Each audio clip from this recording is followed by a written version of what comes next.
الحمد للہ رب العالمین والصلاة والسلام علی سید المرسلین، اما بعد۔ دل سے نہ نکلے گی مر کر بھی وطن کی محبت، دل سے نہ نکلے گی مر کر بھی وطن کی محبت، میری مٹی سے بھی خوشبو وفا آئے گی، سارے جہاں سے اچھا ہندوستان ہمارا، ہم بلبلے ہیں اس کے یہ گلستان ہمارا۔ حضرت صدر محترم، اساتذہ اکرام اور حاضرین مجلس، السلام علیکم ورحمۃ اللہ وبرکاتہ۔ 26 جنوری 1950 کو ہمارا ملک ہندوستان ایک جمہوری ملک بنا، جس میں اپنے لوگوں پر اپنا قانون جاری ہوا۔ جشن کا یہ دن یوں نہیں ملا، بلکہ اس کے لیے بڑی قربانیاں دینی پڑی، لاکھوں جانوں کے نذرانے پیش کرنے پڑے، تب جا کر یہ جشن یوم جمہوریہ منانے کا موقع ملا۔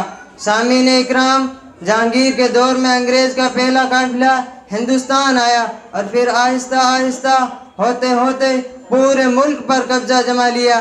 ہندوستانیوں نے مل کر اپنے ملک کی آزادی کی جنگ لڑی اور 347 سال کی عظیم قربانیوں کے بعد انہیں یہاں سے بھگا دیا گیا۔ اس 347 سالہ دور میں ظلم کی ایک لمبی داستان لکھی گئی، جس کا ہر ایک صفحہ ہندوستانیوں کے خون سے لالہ ہے۔